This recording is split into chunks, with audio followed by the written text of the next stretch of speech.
Was there anything in the numbers that you particularly liked or didn't like?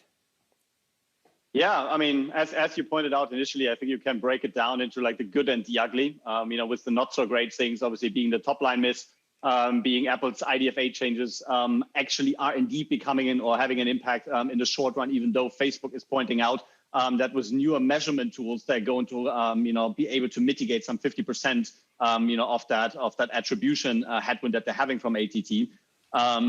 On the good side, I would point out, you mentioned it, it's a $50 billion, additional share buyback, which is consuming most of its cash flow, free cash flow into next year.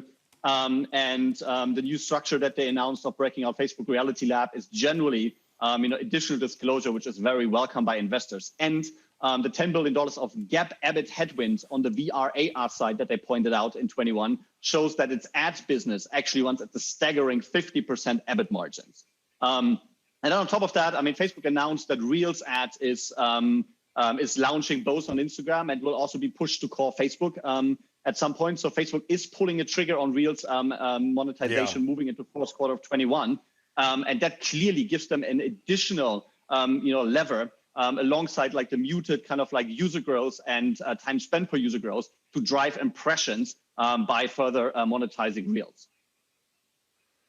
What's amazing about some of this stuff like Reels and other things that Google, which we'll get to in a minute, are doing is that they're starting to look a lot like, television.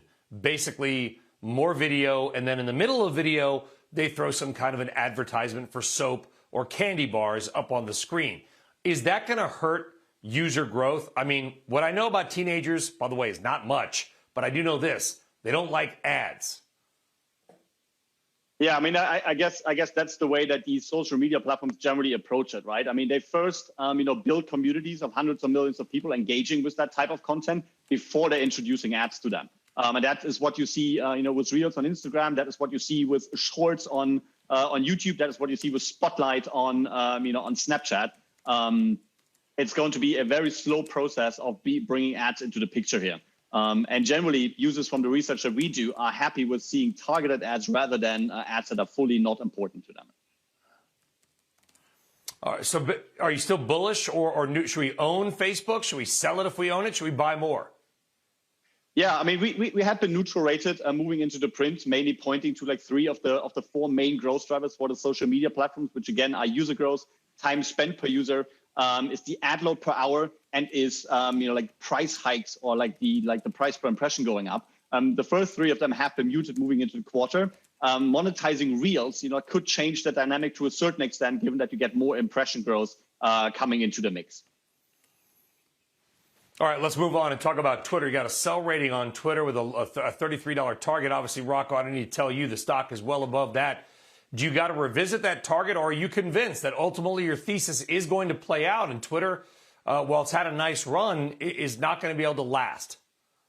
Yeah, you could argue that Twitter is less likely impacted by these current IDFA changes, given that they are more a brand spend platform, which are less affected by targeting or attribution changes. But Apple's ATT framework is likely providing a clear hint why Twitter had to sell off or had to sell its MoPub division to AppLovin for a somewhat low multiple. And while Twitter is likely facing difficulties to grow a DR or performance business, so attracting more e-commerce budgets coming onto the platform, while also its map, or what is called their app install business, is likely going to be flat at best, given that faces similar headwinds as we had seen with Snap in last week, right? So, and alongside that, we're sellers on these issues, and that we see some near-term IDFA headwinds for them as well. I would also point out that there are several structural changes or challenges at Twitter, which comes to like the management team, which isn't complete at best, while also their data graph is definitely not in the range with the likes of like Snap or Facebook and Instagram.